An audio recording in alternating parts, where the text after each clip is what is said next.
Alright guys, today I'm going to show you how to install and program our long-range remote kit for the Flash Logic boxes here in some of our remote start kits. So first thing we're going to do is go over the contents. You're going to obviously have a couple remotes here. These are lightweight, slimline, awesome range. You got two of those. You'll have a breakout cable here. And then you're going to have the antenna, which is also slimline. It's got a couple LEDs on the side there. And then we got the long antenna cable. So the first thing I'll have you do is go ahead and plug in the black port from the cable into the black port of the antenna, so we have it assembled like so. You can set that aside. Now go ahead and grab the remote start box, and the side with the LED, go ahead and go all the way over. You're going to see a 4-pin connector.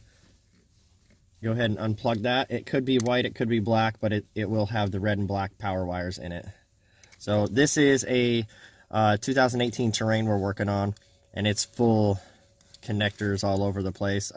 Most of our Ford kits will only have a couple of connectors in the box. So once you have this unplugged, grab your breakout cable. You're going to have one side that has 2 connectors, blue and black. The other side is going to have 3. The side that has 3, go ahead and grab the 4-pin black connector that has the little tab on it, just like that. And it will click into the remote start box, like so. The other 2 here are not going to be used, so you can tape them back. Do not cut them. The red and black do have power and ground on them, so you will short something out or blow a fuse if you snip them. So I usually just tape them back so they're not exposed, and then you're good to go.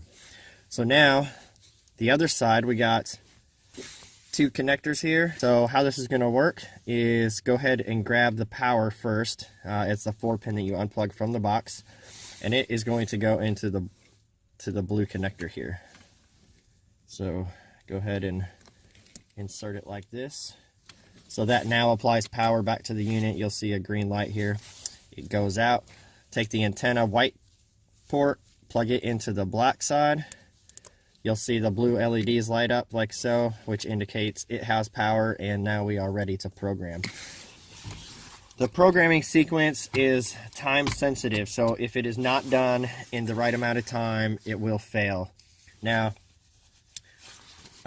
basically what you do is you turn the ignition on 5 times. So this one is a push button start. It's a little different than turning your key on 5 times, but basically what you're going to do is turn the key on, turn it off, turn it on, turn it off, and you're going to do that 5 times, except when you get to number 5, you turn it on, you'll see this light turn red, and you have to immediately push the lock button on remote number 1. So when it's red, you push the lock button, it'll flicker green real quick, go right back to red, and you immediately have to grab remote number 2 and do the same thing. And you can do that up to 4 remotes, so our kit includes 2. If you guys don't do it in the time that I'm about to show you, it will not work, and you will have to do this process over. But it does work, and we will show you exactly how to do it. So let me go ahead, cycle the ignition 5 times. You'll see this light turn red, and then you'll also see me press the lock buttons on remote 1 and 2, and this will flicker a real quick green. So it does have to be done super fast. Not the first part. Cycling the ignition, you just have to turn it on 5 times within 7 seconds. Let me get that situated for you. Alright, so here we go. Let me see if I can reach this. So we got, it's in the off state right now, okay? So I'm going to count them out so you guys can just kind of get the gist of the speed to turn it on and off. So I got 1, 2, 3, 4, and then on a 5th time, you'll see it turn red. So immediately grab a remote, hit the lock button, green and red. Hit the, again, flashes green real quick, and we're good to go. Now, if you guys, you have 2 seconds from when this light turns red to hit the lock button on your remote. And then you have another 2 seconds to hit the lock button on the second remote. If you exceed those 2 seconds, that light will not turn green, and you're going to have to do it over. Okay, so now once we have them programmed, go ahead and you can hit the lock button once. You'll hear the doors lock and the parking lights flash. You hit the unlock button. It'll unlock your doors. This one actually has a 2-stage, so it unlocks driver door and then passenger door, but most of our kits, you'll hit the unlock and it will unlock all the doors at the same time. The remote start button, which is the third one down, it also shares a button with the trunk pop.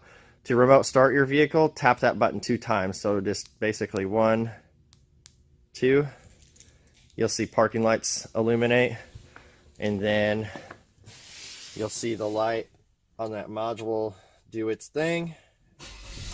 And she starts up, parking lights are on, and then the light will blink green on that module like so. I know it's a little dark, but basically that means that the remote start is active. To shut it down, do the same thing. 1, 2, and it'll kill the car. There we go.